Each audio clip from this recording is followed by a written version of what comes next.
and welcome to another beautiful evening here on Crystal Education TV. I am Truth Crystal, welcoming you to another edition of the Education Headline Updates. We keep improving and bringing you the greatest and update of all that is happening in the education sector. All right, you know how we do it, but before I move on, I want to tell you, those of you who are entering for the Crystal Education Student Presenters Challenge, yes, tomorrow is gonna be 14th of February, and that will mark the end of registration.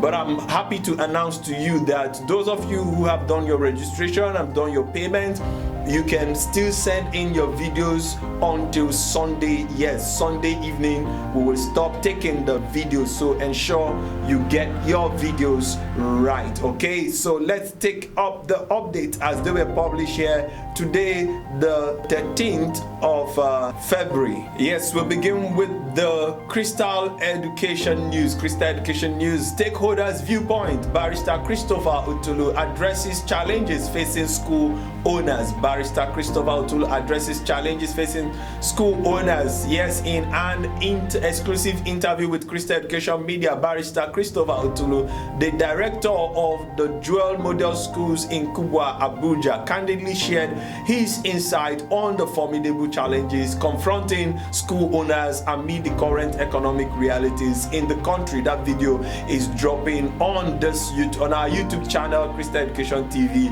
later tonight. Okay, you can do well to stick around, and also this full story is right there on the channel. All right, let's move on to News Diary. News Diary have the story: federal government to mop up 10.2 million out of school children in 4 years. The federal government on Tuesday pledged its readiness to mop up the 10.2 million out of school children from the street to classroom by 2027. We do hope this doesn't just end on speeches, it accrues to actions, and these people are back to the classroom, because that would do us a lot of good. Daily Post also reported and titled it: Nigerian government to enroll 10.2 million out of school children in 4 years. Now still on News Diary, we have this particular story: do not extort corps members. NYSC coordinator warns officials. Do not extort corps members. NYSC coordinator warns officials. All right, WHO expresses concern over increasing cholera cases. WHO expresses concern over increasing cholera cases.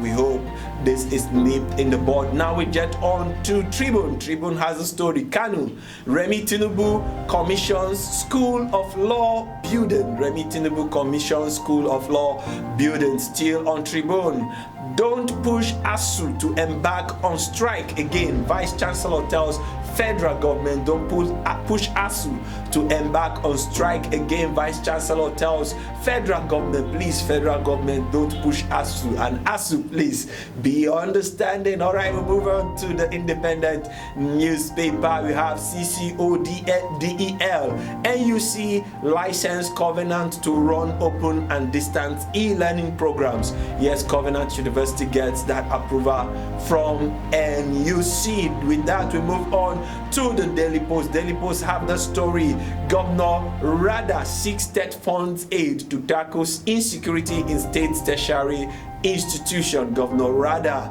seeks state funds aid to tackle insecurity in state tertiary institution. That is from Katsina State Governor. Now with that, we move on to Politics Nigeria, and in Politics Nigeria we have the story: reps withdraw bill requiring university degree, as minimum qualification for presidents and governors. Wow, interesting. A proposed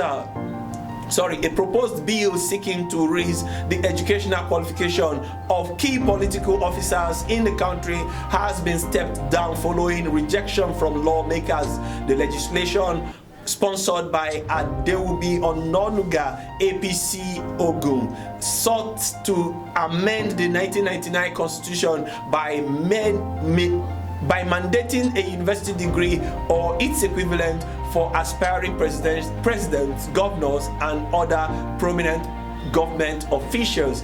The current constitution allows candidates with a mere first school leaving certificate to contest this position. Now, this is a very great debate that is happening in the Senate, and unfortunately for me, I would say unfortunately, this bill is not seeing the light of the day. Some arguments have it that if it happens that way, somebody who is qualified but who have the leadership quality but do not have a university certificate will not be allowed to lead the country. What is your thought? What is your thought? We want to know what you think. Is this a move in the right direction for them to withdraw this bill, or should it be brought forward again so that we can have leaders who value education in Nigeria? With that, we move on now to Afrimac News. Varsity rating: Nigeria universities break into Africa's top 10 universities. Nigeria universities break into top 10 African university. Okay, so we have the University of University of Lagos making it at the number 9th position of the best top 10 universities, and University of Ibadan coming on the number 7th position. All right, we'll move on now to the Daily Trust. Yes, this story actually was published yesterday, but I think it was important because we skipped it yesterday to bring it on board. NUT to Tinubu: implement teachers' professional salary structure now. NUC to Tinubu: implement teachers' professional salary structure now. This is coming from NUT, and we hope Tinubu is listening. Okay, now Airtel launches data bundle for students exam resource. Exam resources. Data bundle for students exam resources. This is coming from Airtel. Now we move on to some education headlines across Africa, and we jet on to South Africa to see what is happening there. Mpumalanga delays building of school for learners with disability. Yes, that story made the head. You can check up that story right there. Now to Namibia. SWAC Cup. Uranium Foundation donates to West Side High and Venetia Kindergarten. Now we jet on to Liberia. In Liberia, we have the story: prioritize education and salary reform. The government is told prioritize education and salary reforms. Back to South Africa, we have this: Métis must root out toxic and exclusionary culture exposed at Wilgenhof. But is it brave enough?